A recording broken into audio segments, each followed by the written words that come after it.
Hi, I'm Mike Potter, and I'd like to welcome you to the True Wealth Financial Show, a show dedicated to providing Christians with the information and inspiration to successfully navigate financial decisions, intentionally build wealth, and retire with confidence so that they can focus on the more important aspects of life. I appreciate you taking the time to tune in today. Please feel free to like, share, and subscribe so you don't miss any future episodes. Additionally, you can find more information on our website at www.truewealth.show. And now, let's get on to this week's episode.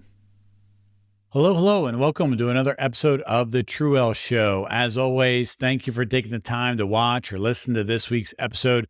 Great job on continuing to invest in your financial future. Proverbs 11:14 says, "Where no counsel is, the people fall. But in the multitude of counselors, there is safety." Bill Walsh said, "Your mentors in life are important. Choose them wisely." We've been talking this month about financial planning. We start off by talking about what financial is from a definition perspective. Last week, we talked about all the domains that's entailed inside of financial planning. And today, I want to talk about how to go about finding a financial planner.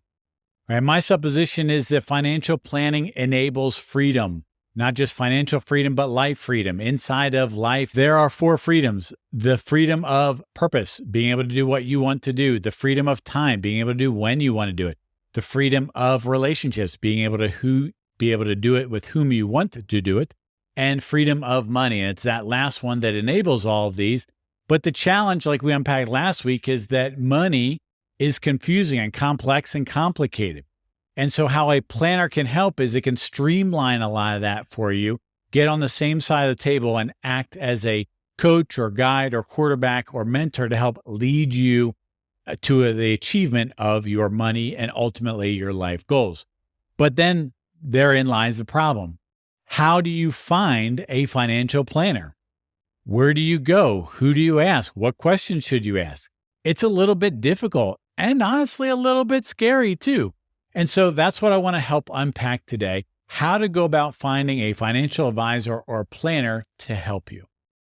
Now, before we dig on that a little bit, you have to understand that at least from my perspective, on being on the inside of the industry, there are really three different types of financial advisors out there. And they all call themselves financial advisors, but yet they do different things. No one is more important or less valuable than the other. They all play a role, but you just have to understand what it is you want and what it is you're getting. So let's unpack those three roles first. The first one is what I call the financial salesman. This is a person who generally sells products, mainly insurance products or investment products, right? So IRAs, variable annuities, mutual funds, ETFs, stocks, options, whatever it might be, things like that, or insurance. Homeowner insurance, auto insurance, life insurance, long-term care insurance, AFLAC, like supplemental type of insurance, things like that, disability insurance, right? Generally, they sell products and they get compensated by the products that they sell, generally via commissions, right? And their sole goal is to really sell a product. That's how they get paid. Again, nothing wrong with that, but you just have to understand, is this a person who is a salesman, or is this person an advisor, or this is a planner? And that's how I kind of characterize them: salesman, advisor, planner. And they do it because they do a little bit different things. So this person might call themselves a financial advisor, but they're really financial salesmen. Again, which is fine. You just have to understand where they are. I use financial advisors that are salesmen to help clients of mine get products that we need. Like, I don't sell annuities. I don't sell insurance. And so if we need those things, I don't sell mortgages or, mortgage brokers, things like that. So I will connect people with financial salesmen that they need and then I kind of help them along the process so they don't get ripped off, to make sure that they're getting the right thing and not getting sold. And so that's type number one. Type number two is the traditional financial advisor. This is a person who really gives you advice, counsels you. You need more of this. You need less of that, up this, down that, whatever it is. Specifically, again, they kind of work in the insurance and investment perspectives, right? That's kind of the domains that they centralize in, but they'll breach out a little bit more into maybe some estate planning stuff, helping you with that, helping you a little bit of, sometimes help you with some debt, get rid of debt, things like that, tell you need a little bit more savings. but generally they're giving you advice. And normally that advice is, a subset of things. Very few people do holistic, multi-domain kind of advice. Some do, and will call themselves a financial advisor, but some don't. And that's really what I call the third one, which is a financial planner, right? So the financial planner is really goal focused, life focused, sometimes value focused. They're holistic in nature. They look at all those different domains like we unpacked yesterday and understand the relationship between them.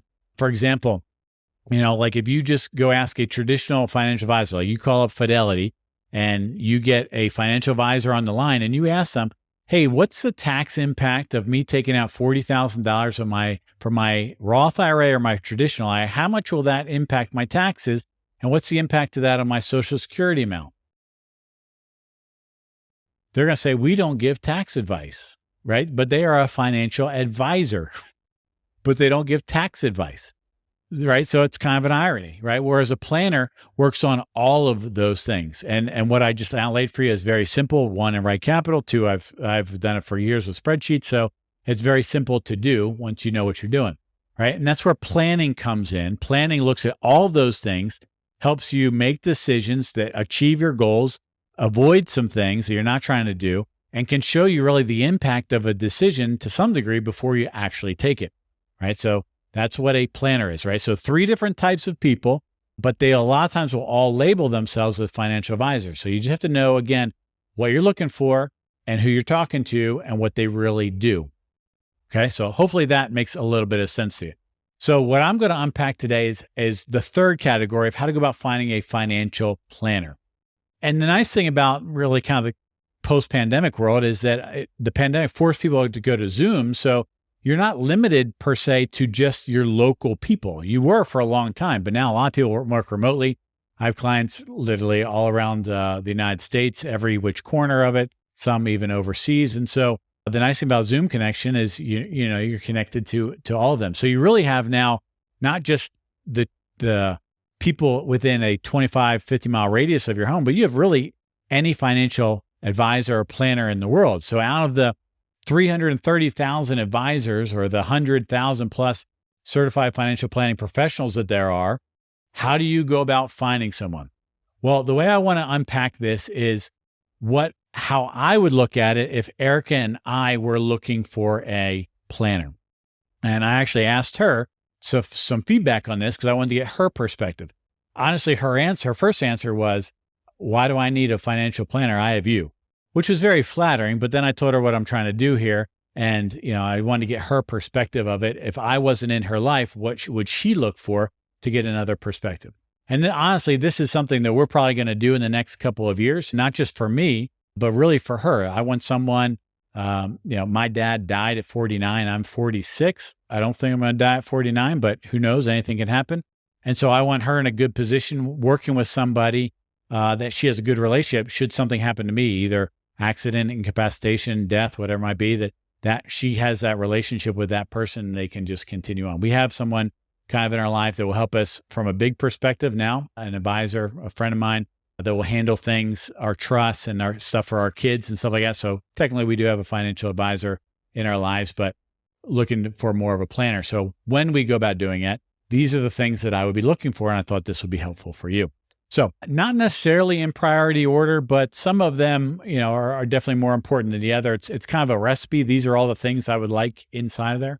So number one for me, and again, this is just me, and it would be different for you, but it can help illuminate something, is that I would want someone who applies a biblical approach to life and money, right? I am a Christian. My faith is a big, important part of my life. And so I want someone with that same worldview coming at it from that same perspective. Now, that might not be as important to you, but what has happened a lot in the financial industry is there's what's called a lot of niches or niches, whichever you prefer. There's a lot of debate over that.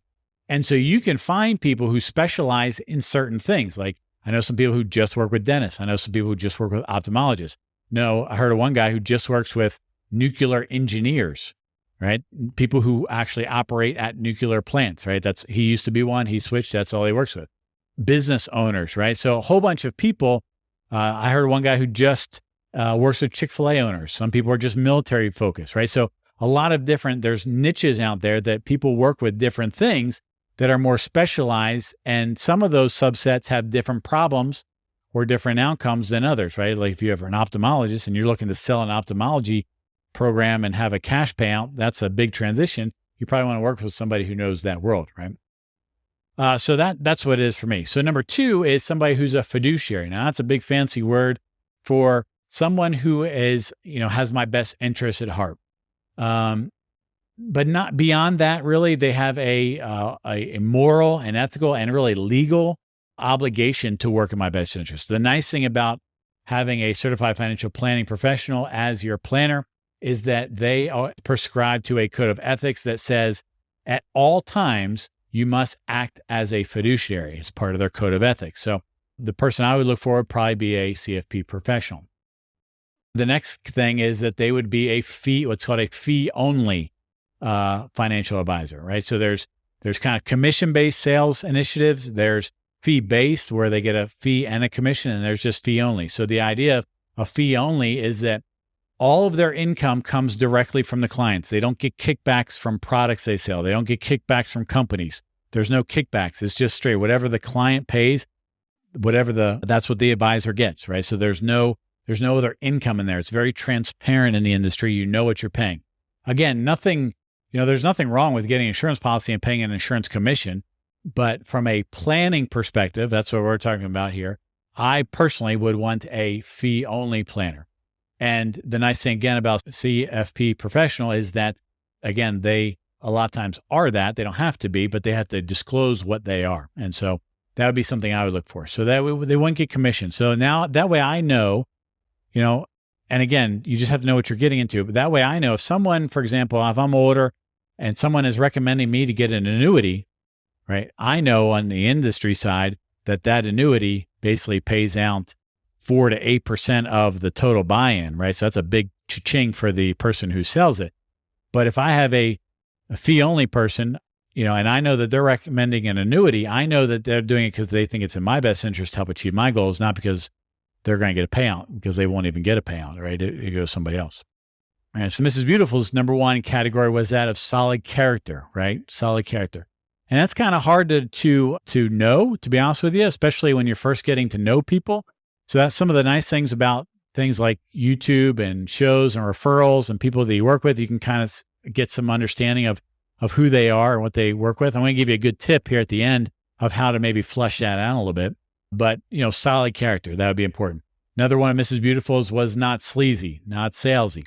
She put flashy, in that. And so, again, this is just us. It might not be you, but, it kind of goes along with character and demeanor and how they operate and stuff like that. We're not flash in the pan type of people, right? And so, especially with Mrs. Beautiful, when she sees somebody like that, like her spideys go up. She gets like, I don't know. What's that guy up to? What's that girl up to, right? Trying to do something. So that's her natural inclination. Me, maybe not so much, but it is with hers, right? So if we are finding a planner, it's important for us both to understand what we're looking for, right? So that's another one that we both agreed on is that of a competent planner. And so again, something that's challenging to assess, but it would be things like credentials, certifications, education, things like that. The scope of their services, what all is entailed in their services. A lot of times you can find that there's documents, disclosures that professionals have to give you. They're called ADVs. Inside of that, around section 4 or 5, it outlays the services and bulletizes a lot of them and helps you understand what's involved with that. I would want somebody as holistic in nature again, right? So they understand how all those things intertwined and they communicate that as part of their verbiage. I would definitely want someone who is tax prudent, right? Who knows taxes. Ideally, maybe that even does taxes. That would be even better. Like I do the taxes for a lot of our financial planning and retirement planning clients as part of the service, right? So I know that tax is an important thing. And the more you pay in taxes while you're accumulating wealth, the less you have. And taxes, most people don't realize this, but in retirement, taxes is generally the number one expense in retirement is taxes because of the fact that so much money is tax deferred. So I want somebody who can reduce taxes. I don't know about you, but I appreciate the military and I appreciate the roads and I appreciate some of the services that the government pays. And as a good, patriot and citizen, I will pay every penny I legitimately owe, but I don't want to overpay them. I don't want to tip them for good service, right? So I want to give them everything I legally can, but not a penny more. That's just me. Maybe that's not you, but that's me. So I need somebody in my corner who is a tax professional as well. Next criteria that I look for, again, something that's hard to discern, especially when you're first getting to know them. It's kind of more of a feely type of thing is, again, this is where, you just have to kind of ascertain it, working together with them is this someone who's capable of helping someone, quote unquote, like us, right? Different people at different levels, different communities, different backgrounds. They have different problems. They have different values. They have different things. Sometimes people don't work together. Sometimes it just doesn't work out, right? So you have to find out, is this a person who I can relate to, have conversations? Do I feel confident with them? I don't want the person, this is me personally, I don't want the person with the glasses down, kind of looking down on me and thinking, you're just a small client. I don't want to deal with you, right? I don't want that personally. I try not to never treat people that way myself. But, so again, ascertain, is this a person that I would just kind of would like to have a conversation with that would help ascertain something? This is a big one for me personally, because again, being on the inside, I've seen this, and it's that they follow their own advice, right? So they eat their own cooking, if you will. I can't stand, maybe it's just I'm so biased to it, I can't stand people who say, you do this, and then that professional go do something else. Now, if that is in their best interest and that's in his best interest, that's okay. But if they're doing completely different things, that concerns me a little bit. And so, for example, with investment philosophy, are they going to invest your money the same way you're investing theirs? Does their family and wife and spouse and husband and parents, whatever, have the same insurance protection that they do, right? So don't recommend something to me that you don't have, right? I don't like that. I think that's hypocrisy. I think you should be in alignment, right? So just as an example, when it comes to debt, I advise my clients to get on debt. I don't have any debt. I advise my clients to have savings. We have savings.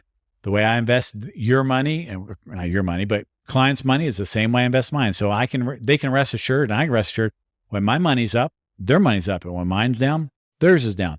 Now obviously some things change, here and there based upon what we're trying to achieve and timing and risk and some of that kind of stuff. But holistically, we apply the same philosophy.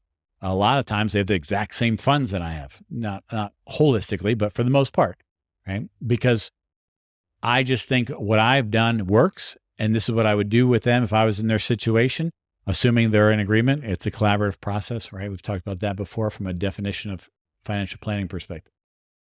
So that's something I would know. So I would want to know, what does that person do? Do they do that same thing? And that would be a question I would ask them a lot of times of, hey, when you're making this recommendation to me, is that what you would do if you were in my shoes? Do you do that? These are questions I'd ask.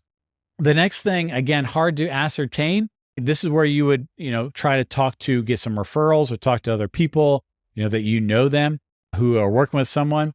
Is that, do they care, right? Do they express care? Like, do they have an interest? Do they take an active interest in my life? Are they bought in? Some people might not like that. Some people just want a very, distant type of thing. Others want, a more nurturing relationship. And that kind of goes into the last thing here, which is just their general approach, right? Like, is it close? Are you engaged, or is it distant? What's their communication style, right? Are they whiteboard type of people? Or are they PowerPoint presentation? Are they visual? Are they detail? Like, I don't mind details, but I know, in my own personal experience, if we try to take Mrs. Beautiful down to too many details, it ain't going to work, right? Like, we can go high level, and I can get to one level of details for about 5 minutes. And after 10, 15 minutes, right, she's a visual. She's a big picture girl, right? Details aren't going to work, right? So communication style matters. So if we were to find a planner and he or she just wants to look at spreadsheets for hours and hours long, it's not going to work for her, right? I can tell you that. I won't mind it too much, but she wouldn't like it, right? And just likability. Again, like, do you like this person? Is this someone you would feel comfortable talking to? Because you're going to talk about money. You're going to talk about your lives and your dreams and your fears, right? And this is all personal, intimate stuff, right? It's kind of like, I liken a planner to kind of the third of the trifecta, right? You should have a pastor you should be very comfortable talking to. You should have a physician you should be very comfortable talking to. And you should have a planner you should feel very comfortable talking to, right? And if you don't feel comfortable talking to them, that's probably an indication that maybe, that person might not be a good fit for you. Right? It might be a minor thing, I don't know. right? So these are the things that we would look for when we are going to hire our own financial planner, right? So hopefully those are helpful for you. So I want to give you two more things here. The next thing I want to unpack is where to go about starting looking for. So if you wake up and you want to find a financial planner, how do you go about doing it? Well, I'm going to give you some resources, right? Number one is ask people. Ask people, again, it's kind of uncomfortable, but ask people. Ask people who generally, they don't necessarily be doing better than you with money, but, obviously don't ask your broke brother-in-law if they have a financial planner, because if they do, probably not working with them, probably not following their advice, probably not somebody to follow, right? Ideally, find someone who you emulate, who you respect. Maybe ask them, hey, do they have somebody? Do they work with people? Are they open to clients? Things like that. That could be one thing. Friends, colleagues, neighbors, things like that. Obviously, you can just, as you drive around, if you want somebody local, some people do, some people don't, right? Just look at signs, and billboards and buildings and stuff like that. You can find something there. I'm going to give you a couple of websites that you can go look at and you can explore as well. So the first one, again, for me, if I was looking for this, is that of the CFP board, right? So the PFP board, I think it's like letsmakeaplan.org or something like that, where you can go and find their website and search for someone and kind of narrow down on various different characteristics, things like that. Another one that you can go to is NAPFA, the National Association of Planners and Financial Advisors. So that's a good place to go to. Again, they have their website on there. XY Planning Network, that's a network that I belong to. I know they have a financial planning thing in there, and it's, especially geared towards a lot of younger people as well. So the challenge working with younger people is that they don't have the assets. So a lot of people are asset based. And we talked about that before. And so the older people have the money, younger people don't, but younger people have income that they can pay a retainer or a subscription kind of fee for a fee for advice, or, a retainer for advice, things like that. And so that's a good place to go to. And they have a lot of things where you can kind of filter down on different niches or characteristics, things like that. One I've used in the past and I've been a part of is that of the Dave Ramsey Network. So the Dave Ramsey, I'm no longer a part of it now, but I was part of them for a long time, both on the coaching side and the SmartVestor Pro perspective.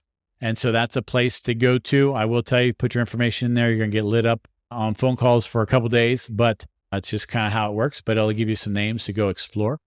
There's other things like that. Smart Asset is another one that you can go through, who connect you with financial advisors, again, kind of in your local area.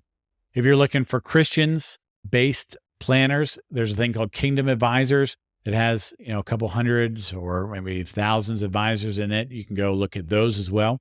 Really, but the thing is to just go talk to people, scour the internet, right? There's a lot of YouTube pages, a lot of podcasts, things like that, where you can go out and find people. So a lot of different resources out there that you can go find someone. And again, you're not limited to just your local area. You could be if you want somebody local, but you also have the whole world at your demand if you want as well. So there you go. But let me give you a little bit of advice of how to get started. So again, this will kind of tell you, flesh out who you're talking to, the type of person. If it's a person who's after your assets and after your money, you're probably having either a salesman or an advisor, right? If they're trying to sell you something, they're a salesman, right? If they say, hey, this is the best investment, this is the best insurance product, they're probably a salesman, right? And if that's what you're looking for, that's fine, but just be mindful of it. If you're looking for a planner, again, that's what we're kind of focusing on here. What I would recommend you do is start with some sort of project. It could be an hourly thing, it could be a project-based thing, where you're just trying to kind of kick the tires, right? Drive run, if you will. So for example, this is what I do with clients. We start with a true wealth assessment. It's basically a sequence of meetings where we get to know each other, get to understand their financial situation, where they are. Do I like them, right? So all throughout that process, it's an evaluation process where people can evaluate me as a planner, and I can honestly evaluate them as a client. Is this somebody I want to work with? Because honestly, life's too short to have clients that are jerks. I'm just saying, right? Like, I don't want to work with people like that. I want people that I can help, that I can work with. And sometimes I'll tell them, I think you can go get better help from this person, or you're really looking for this and go here, or, it's not in your best financial interest to work with me, right? Things like that. And we'll point them in different directions. But what it does is some sort of project. It doesn't have to be, what I do. It could be a balance sheet assessment. It could be some people do comprehensive plans for free, or you could pay for a plan. Some people do all kinds of different things to help people. It could be an estate review, right? Some sort of project where you're working through something. It's scoped in time and your financial investment is limited. It's not unlimited. You know what the cost is going in, and you know what you're going to get coming out of it. And what that does is it gives you a little on-ramp, a low risk, kind of low cost, low entry point to explore the idea of working with them. And then you can use that same framework with multiple different people if you want to, and kind of test out what's out there. Imagine what it would be like to have complete control over your money, clarity on where you are, and confidence that you're on the right path, and that you have someone walking aside you, navigating the path forward. That is what a financial planner can do for you. Your micro action for the week. Think of the characteristics or the attributes that you would want to have in a planner, and maybe start reaching out to some or doing some research. If you can think of other attributes or characteristics or things that you could think of, I would love to know. Put them in the comments below and try to help other people, right? We can build off of that. So I'm sure there's things that I haven't thought of that would be great to incorporate. So today we talked about how to go about finding a financial planner. We talked about the 3 types of advisors that there are. We gave you some criteria then. We gave you some resources of where to go look and a good way to get started with someone. I hope this helps you on your financial journey. If you have any questions or comments, you can leave them below or send an email to mike@truewealth.show. And until next time, I hope you have a great day. Thanks again for taking the time to watch this week's episode of the True Wealth Financial Show. I encourage you to like, share, and subscribe so you don't miss any future episodes. Additionally, you can find more information on our website at www.truewealth.show. One final note, though, as we wrap up to today's show. While I hope the information was helpful, valuable, and insightful, it's really for information and educational purposes only. Prior to making any decisions or taking any actions, I'd strongly encourage you to talk to your legal, tax, estate, or financial advisor who's familiar with the unique circumstances of your particular personal situation. Thanks again for watching, and until next time, hope you have a great day.